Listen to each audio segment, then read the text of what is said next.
এবারে রমজানে কিন্তু বেশিরভাগ ইফতারি আমরা ঘরেই তৈরি করছি যেহেতু ভাজা পোড়া একদমই খাইনি। আসসালামু আলাইকুম, কেমন আছেন সবাই? তো আজকে ভাবলাম যে খিচুড়ি রান্না করি, এজন্য খিচুড়ির আয়োজন করতেছি। আর এবার কিন্তু আমি আমার ইফতারের তারপরে হচ্ছে রমজান মাসের বাজার বা রমজান মাসের কোনো ব্লগই আমি করি নাই।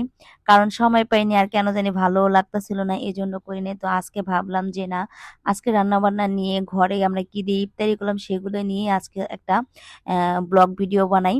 তো সেই ভিডিও সেখান থেকে হচ্ছে ব্লগ ভিডিও শুরু করে দিলাম। তো আজকে যেহেতু খিচুড়ি রান্না করব, এখানে হচ্ছে গরুর মাংস ভালো করে ধুয়ে পরিষ্কার করে মসলা দিয়ে বসিয়ে দিলাম। তবে এখন আমি বেশিরভাগ গোশত রান্না করি রাইস কুকারে, যেহেতু আমাদের গ্যাসের সমস্যা। আর এক চুলায় রান্না করতে করতে অনেক সময় হয়ে যায়।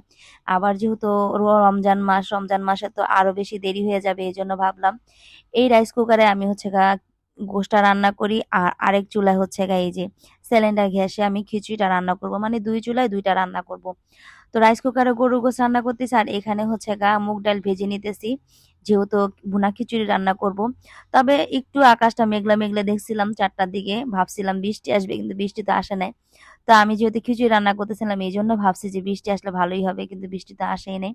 আর এই তো এখানে পোলাও নিয়ে নিলাম, পোলাওর চাল ১.৫ পট চালের পোলাও নিছি। মানে ১.৫ পট চালের পোলাওর চাল নিছি রান্না করব। যেহেতু আমরা মানুষ একদমই কম, যতটুকু লাগবে ততটুকুই রান্না করব। কিন্তু বিশ্বাস করেন বাচ্চারা না আজকেও বলতেছে ওরা খিচুড়ি খাবে, ওরা নাকি বাহিরের কোনো ইফতারি খাবে না। মানে খিচুড়ি, গরুর গোশত ওদের অনেক বেশি পছন্দ। আর এই তো এখানে হচ্ছে পোলাওর চালটা আমি ভালো করে চাল ডাল ভালো করে ধুয়ে একটু মশলাটাকে ভালো করে কষিয়ে নিছি। এখন হচ্ছে ভালো করে চালটাকে একটু ভেজে গরম পানি দিয়ে দিতেছি। আর আজকে তো আমি সুন্দর একটা শাড়ি পরে ভিডিও বানাইতেছি, অনেকদিন পরে শাড়ি পরতে মন চাইছে তাই শাড়ি পরলাম। এদিক দিয়ে আবার আসরের আজান দিয়ে দিছে। তো সবকিছু তাড়াহুড়া করতেছি। অনেক আগেই হচ্ছে বুয়া ঘর মুছে গেছে, এগুলো ঠিক করা হয় নাই। ভাবতেছিলাম আগে রান্নাটা শেষ করি যেহেতু ইফতারের সময়টা দেরি না হয়। তারপরে এই তো পোলাও হয়ে মানে খিচুড়িটা হয়ে গেছে, এখন ঘি দিয়ে দিলাম আর একটু মটরশুঁটি দিয়ে দিলাম। এজন্য বেশিরভাগ খিচুড়িটা মজা হয়েছে, একটু মটরশুঁটি দিছি। তো গরুর গোশটা কিন্তু অনেকক্ষণ কষানো হয়ে গেছে, আলু দিয়ে দিলাম। এরপরে এই তো ছোট বাচ্চা, মানে আমার ছোট ছেলে, ও তো গরুর গোশত খেতে পারবে না, অ্যালার্জি সমস্যা, এই জন্য ওর জন্য এখানে একটা মুরগি ফ্রাই করে দিব, মানে সব ধরনের মশলা দিয়ে আমি একটু ভেজে দিব। খিচুড়িটা হয়ে গেছে। এবারে রমজানে মানুষের বেশি একটা কষ্ট হয় নাই, কারণ যেহেতু একটু শীত শীতের ভিতরে পড়ছে, গরম তো নাই এখন। তো রমজান মাসটা সবারই মনে হয় যেন অনেক বেশি শান্তিভাবে সুন্দরভাবে রমজানের রোজাগুলো মানুষ রাখতে পারতেছে। আলহামদুলিল্লাহ, আল্লাহর কাছে শুকরিয়া।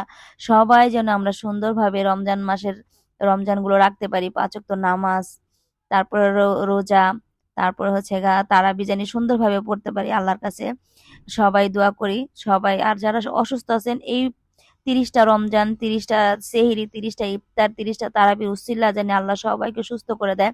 কারণ এখন মানুষ অনেক অসুস্থ, বেশিরভাগ মানুষই অসুস্থ থাকে।